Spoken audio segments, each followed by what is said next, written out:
हम लोगों ने ट्रायंगल में ये समझ लिया था कंप्लीट तरीके से कि कॉन्ग्रुएंसी क्या होती है और सिमिलरिटी क्या होती है, ठीक है। और ट्रायंगल के बारे में हम लोगों ने डीपली पढ़ भी लिया था। अब हमारे पास इस चैप्टर के लिए जो मोस्ट इंपोर्टेंट है उन थ्योरम्स के बारे में हम बात करें तो देखो, इस चैप्टर में हमें जो थ्योरम अच्छे से समझनी होंगी, तो पहली थ्योरम है हमारे पास फर्स्ट थ्योरम, जिसको हम बोलते हैं बेसिक प्रोपोर्शनलिटी थ्योरम, ठीक है। बेसिक प्रोपोर्शनलिटी थ्योरम, और बेसिक प्रोपोर्शनलिटी थ्योरम को हम लोग बोलते हैं थेल्स थ्योरम। ये ध्यान रखना, इसमें सिर्फ हम 3-4 थ्योरम के बारे में डीपली स्टडी करने वाले हैं। पहली थ्योरम हमारे पास है बेसिक प्रोपोर्शनलिटी थ्योरम। तो बेसिक प्रोपोर्शनलिटी थ्योरम क्या होती है? तो बेसिक प्रोपोर्शनलिटी थ्योरम ये है कि एक ट्रायंगल हमें गिवन है, पहले समझना, एक ट्रायंगल हमें दे दिया गया है ए, बी और सी। अब इस ट्रायंगल में एक हमने पैरेलल लाइन ड्रॉ कर दी। ये मान लो हमारे पास है डी और ई, ये हमारे पास एक पैरेलल लाइन है। यानी कि क्वेश्चन, जो भी क्वेश्चंस तुम्हें आएंगे उसमें तुम्हें ये गिवन होना चाहिए कि D E parallel B C.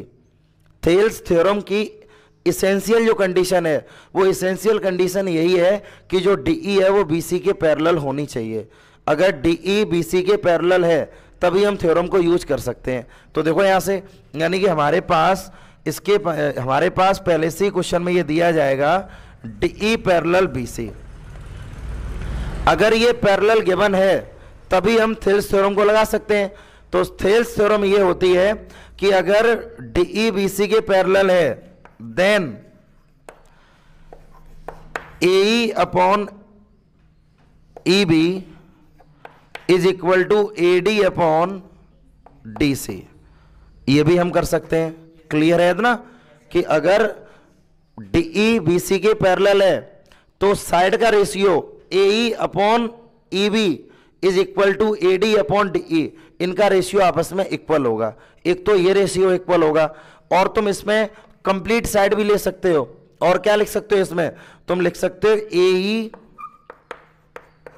Upon A B is equal to A D upon A C. Clear है? ये भी पॉसिबल है। अभी इसको समझो, अभी हम इसका प्रूफ तुम्हें समझाएंगे, पहले इस पर केवल ध्यान देना। ये जो हमारे पास थ्योरम है इसका लॉजिक क्या है कि करेस्पॉन्डिंग साइड का मतलब है अगर डीई बीसी के पैरेलल है तो करेस्पॉन्डिंग साइड का रेशियो इक्वल होता है। तो यानी देना ए ई और E B, A E upon E B is equal to A D upon D C. अब जो ई डी है वो तो आधी साइड है, अगर हम पूरी साइड की बात करें तो A E upon A B is equal to A D upon A C, ये कंप्लीट साइड है। अगर और इक्वल में करना चाह रहे हो तो तुम ये भी लिख सकते हो E D upon B C, ये भी कर सकते हो। क्लियर है ना? ये करेस्पॉन्डिंग साइड का रेशियो इक्वल हो गया। बस इसी रेशियो को हमें बार बार यूज करना पड़ेगा क्वेश्चन में, और ये रेशियो जब इक्वल होगा इसकी इसेंशियल कंडीशन है कि डीई पैरेलल बीसी होना चाहिए। अगर डीई बीसी के पैरेलल नहीं है तो हम थ्योरम को यूज नहीं कर सकते हैं। क्लियर है ना? ठीक है, अब देखना, अब प्रूफ पर सभी ध्यान दो। अभी यहां तक तो हमने तुम्हें सिर्फ थ्योरम के बारे में समझाया। अगर इसका एग्जाम में प्रूफ करने के लिए आ जाए कि बेसिक प्रोपोर्शनलिटी थ्योरम को प्रूफ करो या थेल्स थ्योरम को प्रूफ करो, दोनों ही नेम एक थ्योरम के हैं, इसको अगर हमें प्रूफ करना हो तो करेंगे प्रूफ कैसे? पहले बोर्ड पर सभी ध्यान देना। हमें प्रूफ करना है, यहां से मैंने एक परपेंडिकुलर ड्रॉ किया, बोर्ड पर सभी ध्यान देना। एक मैंने यहां से परपेंडिकुलर ड्रॉ किया और एक परपेंडिकुलर हमने यहां से ड्रॉ कर दिया, ड्रॉ कर दिया मैंने यहां से। इस वाले पॉइंट का नाम मैंने दे दिया F और इस वाले पॉइंट का नाम हमने दे दिया G। प्रूफ पर सभी ध्यान देना। इस वाली लाइन को मैंने इधर ज्वाइन कर दिया और इसको मैंने इधर ज्वाइन कर दिया। सिर्फ इतनी हमने कंस्ट्रक्शन कर ली। प्रूफ के लिए ये कंस्ट्रक्शन मस्ट है, ठीक है? अब ध्यान दो इस पर। इन ट्रायंगल AED, बोर्ड पर सभी ध्यान देना। इन ट्रायंगल AED की बात करेंगे अब हम। Now in triangle AED, then अब अगर हम एरिया ऑफ ट्रायंगल AED निकालें तो समझना पहले सभी, किसी भी ट्रायंगल का जो एरिया होता है वो 1/2 बेस इंटू हाइट होता है। अगर हमें हाइट गिवन है तो फॉर्मूला बेस इंटू हाइट का लगा दें हम। तो देखो 1/2, और ये भी चीज मैंने तुम्हें समझाई थी, बेस वही होता है जिस पर हाइट होती है।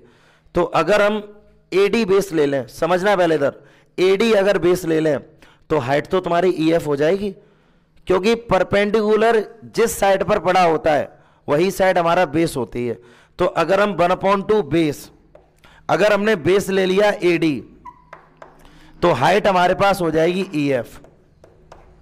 इसको इक्वेशन नंबर फर्स्ट बना लें।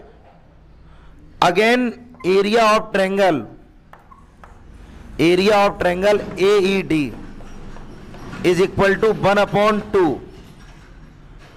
अब देखो यहां से, अब बेस हमने ले लिया AE हमने बेस ले लिया, तो AE तुम्हारे पास हो गया।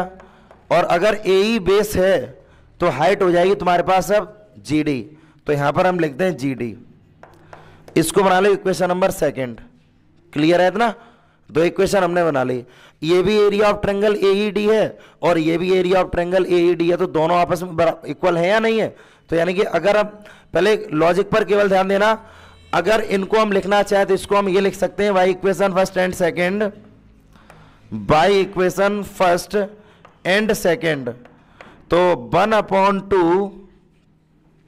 1/2 multiply AD multiply EF is equal to 1/2, और ये हो जाएगा AE मल्टीप्लाई तुम्हारे पास GD हो जाएगा। भाई दोनों आपस में बराबर हो गई, क्योंकि दोनों ही एरिया ऑफ ट्रायंगल थे और दोनों ही सेम ट्रायंगल के एरिया थे, दोनों एरिया को आपस में इक्वल कर दिया और इक्वल होने भी चाहिए। तो 1/2 से मैंने 1/2 को कैंसिल आउट कर दिया, 1/2 से 1/2 कैंसिल आउट हो गया। अब साइड पर तुम पहुंचो, साइड की अगर हम बात करें तो एक में हमने AD लिया और एक में लिया AE। जैसे अगर यहां से AD अपॉन AE अगर हम कर दें, AD अपॉन AE, तो इक्वल यहां से हो जाएगा GD अपॉन EF। यही तो हो जाएगा। जो इधर तुम्हारा AE मल्टीप्लाई में चल रहा है, इधर आके डिवाइड में पहुंच गया, और इधर ये तुम्हारा जो EF तुम्हारा किस में चल रहा है?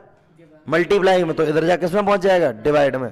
तो इस इक्वेशन को तुम बना लो इक्वेशन नंबर थर्ड। यहां तक सभी को क्लियर है? किसी को कोई डाउट होना भी नहीं चाहिए। एक थ्योरम हम लोगों ने पढ़ी थी क्लास 9th में, between two parallel sides same side of a triangle then area is also equal. ये थ्योरम हम लोगों ने पढ़ी थी। बिटवीन टू पैरेलल साइड, इन दो पैरेलल साइड के बीच में जितने भी ट्रायंगल हम बना लें, अगर जिन जिन ट्रायंगल का बेस सेम होगा उनका एरिया भी सेम होगा, एरिया भी इक्वल होगा। यही तो रूल होता है। तो अब तुम देखो, ED इज द, पहले तो तुम्हें यह पता होना चाहिए ED पैरेलल BC, ये क्वेश्चन में गिवन है। ED पैरेलल BC ये क्वेश्चन में दिया गया, ठीक है। तो बिटवीन टू पैरेलल साइड होगी हमारे पास। अब देखो, ED is the base of triangle EDB and ED is also the base of triangle EDC। Then, ठीक है, then same base between same parallel side, so area of triangle EDB is equal to area of triangle ED। Clear है इतना? ये समझ में आ गया कि इन दोनों मतलब ट्रायंगल का एरिया इक्वल कैसे होगा। क्लियर है इतना? अब समझने वाली बात यहां पर क्या हो रहा है, पहले एक चीज को और समझ लो। जैसे अगर हम ये ट्रायंगल बना लें, ये मान लो ये ट्रायंगल मैंने बना लिया है, पहले एक बार बोर्ड पर सभी ध्यान देना, सब ये केवल समझने के लिए है। A, B और C। अब यह नेम चेंज कर दो, यहां पर P, Q और R, मैंने यहां पर नेम चेंज कर दिए। अब हम तुमसे अगर ये पूछें कि इस ट्रायंगल का एरिया कैलकुलेट करो, एरिया कैलकुलेट करो, जबकि इस ट्रायंगल में एक्सटीरियर हाइट हमें गिवन है, ट्रायंगल के अंदर नहीं है, ट्रायंगल के बाहर वाली साइड हमें दे दी गई है। कभी भी किसी भी ट्रायंगल का एरिया अगर हमें कैलकुलेट करना होता तो हमारा एक सीधा रूल ये होता है कि इस ट्रायंगल की हमें मैक्सिमम हाइट पता लगे कि आखिर ये ट्रायंगल कितना ऊंचा है। अगर मैक्सिमम हाइट पता लगेगी तो बेस का मल्टीप्लाई कर देंगे, एरिया आ जाएगा। तो अब ट्रायंगल तो तुम्हारे पास इतना ही है, लेकिन उन्होंने ये बता दिया है कि ये जो ट्रायंगल है इसकी एक्सटीरियर हाइट तुम्हारे पास मान लो यहां पर m मान लिया, एक्सटीरियर हाइट इसकी pm है, एक्सटीरियर हाइट इसकी क्या है, pm है। तो अब तुमसे पूछा जाए इस ट्रायंगल का एरिया कैलकुलेट करो, तो एरिया के लिए जरूरी है कि तुम्हें सिर्फ हाइट पता होनी चाहिए कि उस ट्रायंगल की मैक्सिमम हाइट कितनी है। तो इस ट्रायंगल की मैक्सिमम हाइट pm है, और ये जो हाइट है वो किस बेस पर है, QB पर। तो अगर हम इसका एरिया अगर कैलकुलेट करें तो 1/2 बेस और इनटू हाइट, हाइट का मतलब हो जाएगा pm, भाई यही तो एरिया होगा। मतलब क्वेश्चन, मतलब ये जो मैंने तुम्हें कंसेप्ट समझाया इसमें किसी कोई प्रॉब्लम है, लॉजिक समझ पा रहे हो। मतलब ये जरूरी नहीं है कि हाइट ट्रायंगल के अंदर हो, ये भी पॉसिबल है कि ट्रायंगल के बाहर भी हाइट हो सकती है। जितने भी हमारे ऑब्ट्यूज ट्रायंगल होते हैं उनकी जो हाइट होती है वो सभी एक्सटर्नल हाइट होती है, और हम उनका एरिया भी कैलकुलेट करते हैं। सिर्फ ये तुम्हें जानना जरूरी है कि जो हाइट है वो किस बेस पर है, तो वही लॉजिक हम यहां पर यूज करने वाले हैं। एक बार फोकस करो इस पर। जैसे देखो यहां से and in triangle EDC, in triangle EDC देखो यहां से, then area of triangle EDC, area of triangle अगर हम EDC निकालें तो 1/2, बोर्ड पर सभी ध्यान देना, जो चीज मैंने तुम्हें यहां समझाई थी उसका यूज अब यहां पर करने वाले हैं। EDC की अगर हम बात करें तो देखो यहां से E, D और C, अगर हम देखें तुम इसको अभी इरेज करो, यहां से इसको इरेज कर दो अभी, तो देखो ये ट्रायंगल तुम्हें नजर आ रहा है। हम केवल बात कर रहे हैं EDC की, लेकिन इस ट्रायंगल के लिए जो एक्सटर्नल हाइट है वो EF है या नहीं है। भाई एक्सटर्नल हाइट का मतलब परपेंडिकुलर 90 डिग्री का एंगल मिले, तो इस ट्रायंगल के लिए ट्रायंगल EDC, इस ट्रायंगल के लिए एक्सटर्नल हाइट क्या गिवन हमें, EF। तो EF अगर गिवन है तो बेस DC हो जाएगा, बेस तो DC होगा। भाई हाइट किस पर गिवन है, DC पर गिवन है हमें, तो इसका मतलब यहां पर तुम बना लोगे 1/2 बेस, बेस तुम्हारा हो जाएगा DC और हाइट तुम्हारे पास हो जाएगी EF। ठीक है, इसको तुम बना लो इक्वेशन नंबर 4। ठीक है, बेस अभी हमारे पास DC है, पहले समझो इस चीज को, क्योंकि हाइट हमारे पास EF है, तो EF किस पर पड़ी हुई है, हाइट DC पर, तो DC हमारे पास अभी क्या हो गया, हमारे पास बेस ये हो गया। अब अगर इसी तरह से इन ट्रायंगल EDB की बात करें, अगर हम ED और B, देन एक बार बोर्ड पर सभी ध्यान देना, तो जब हम इसका एरिया कैलकुलेट करें, एरिया ऑफ ट्रायंगल EDC नहीं EDB इज इक्वल टू 1/2। अब तुम इधर देखो सभी, जब हम EDB की बात कर रहे हैं तो EDB ट्रायंगल के लिए जो एक्सटर्नल हाइट है वो हमारे पास DG है। अगर DG एक्सटर्नल हाइट है तो बेस हमारा EB हो जाएगा, बेस EB हो जाएगा। तो इसका मतलब बेस तुम्हारे पास हो गया EB और हाइट तुम्हारे पास हो जाएगी यहां पर GD। इसको बना लो इक्वेशन नंबर 5। बताओ यहां तक किसी भी स्टूडेंट को कोई डाउट है, यहां तक सभी क्लियर है। अब इतना करने के बाद समझना इसको ध्यान से, इतना हम लोगों ने कर लिया। अब इतना करने के बाद मैंने तुम्हें इससे पहले एक चीज समझाई थी कि एरिया ऑफ ट्रायंगल EDC और एरिया ऑफ ट्रायंगल EDB, इन दोनों के एरिया आपस में इक्वल होंगे बिटवीन पैरेलल साइड, क्योंकि ये दोनों ट्रायंगल सेम बेस पर बने हुए हैं। ED is the same base, ये इन दोनों ट्रायंगल का सेम बेस है या नहीं है।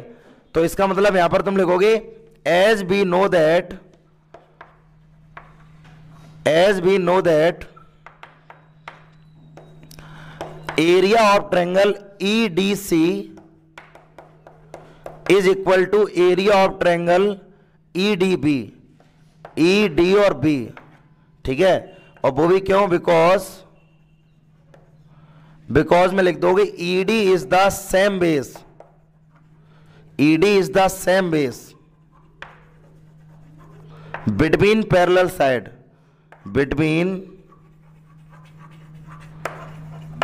Parallel sides. ये लॉजिक समझ पा रहे हो सभी। इन दोनों ट्रायंगल का एरिया आपस में इक्वल होगा।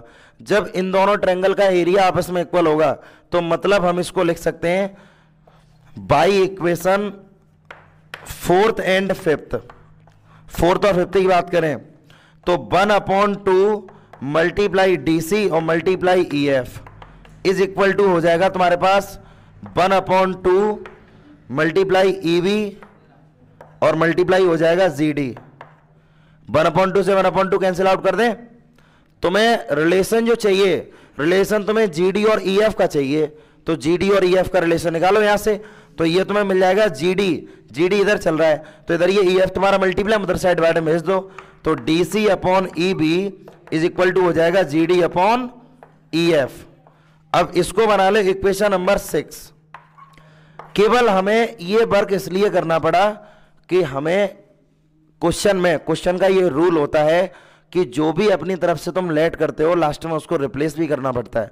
परपेंडिकुलर GD और EF ये अपनी तरफ से हमने लेट किए थे, अपनी तरफ से एज्यूम किए थे, तो मतलब GD और EF को हमें लास्ट में रिप्लेस भी करना पड़ेगा। तो GD और EF की वैल्यू हमें कैलकुलेट करनी थी इन टर्म ऑफ AD या DC, या मतलब AE और EB। जो ट्रायंगल गिवन है उसकी फॉर्म में उसकी वैल्यू भी हमें कैलकुलेट करनी थी। तो देखो यहां से DC और EB का रेशियो किसके इक्वल है? GD अपॉन EF इसके इक्वल है। अब हम फाइनली DC और EB पुट कर देंगे, GD और EF की जगह पर यहां पर पुट कर देंगे, जो हमें प्रूफ करना होगा वो मिल जाएगा। एक बार समझ लो इसको। हम लोगों ने इक्वेशन नंबर जो 6 निकाली है, DC upon EB is equal to GD upon EF, ये हमने कैलकुलेट किया, मतलब यहां से कैलकुलेट कर लिया है। तो जो इक्वेशन नंबर 6 में GD और EF की वैल्यू निकली है, GD और EF की, तो इक्वेशन नंबर 6 को हम पुट करेंगे इक्वेशन नंबर 3 में। यानी तुम यहां पर लिखने वाले हो पुट इक्वेशन 6 इन इक्वेशन 3, ठीक है। देन इक्वेशन नंबर 6 को तुमने इक्वेशन नंबर 3 में पुट कर दिया, तो यहां पर चल रहा था AD upon AE is equal to GD upon EF। तो GD अपॉन EF किसके इक्वल है? DC अपॉन EB, ये देखो इसके इक्वल है। और हमें जो प्रूफ चाहिए था, तो प्रूफ में हमें AE अपॉन EB चाहिए था, AB चाहिए था ना, या मान लो AE upon EB, AE upon EB तो चाहिए हमें, is equal to AD upon DC होना चाहिए। तो देखो यहां से अगर हमें AE पहले चाहिए, तो अगर मैं इसको रेसिप्रोकल अगर कर दें, जैसे मान लो अगर मैं इसको ऐसे लिखना चाहें AE अपॉन AD, तो is equal to EB upon DC नहीं हो जाएगा? दोनों को ही मैंने इंटरचेंज कर दिया। अब इधर ये EB तुम्हारा मल्टीप्लाई में इधर जाके किस में पहुंच जाएगा, और इधर ये AD तुम्हारे डिवाइड में उधर जाके किस में पहुंच जाएगा। तो मतलब अगर मैं इनको इंटरचेंज कर दें, AE upon EB is equal to AD upon DC, किसी कोई प्रॉब्लम है यहां पर? और यही थ्योरम है हमारे पास BPT theorem, basic proportionality theorem, hence proved. ये सिद्ध करना था। करो इसको नोट।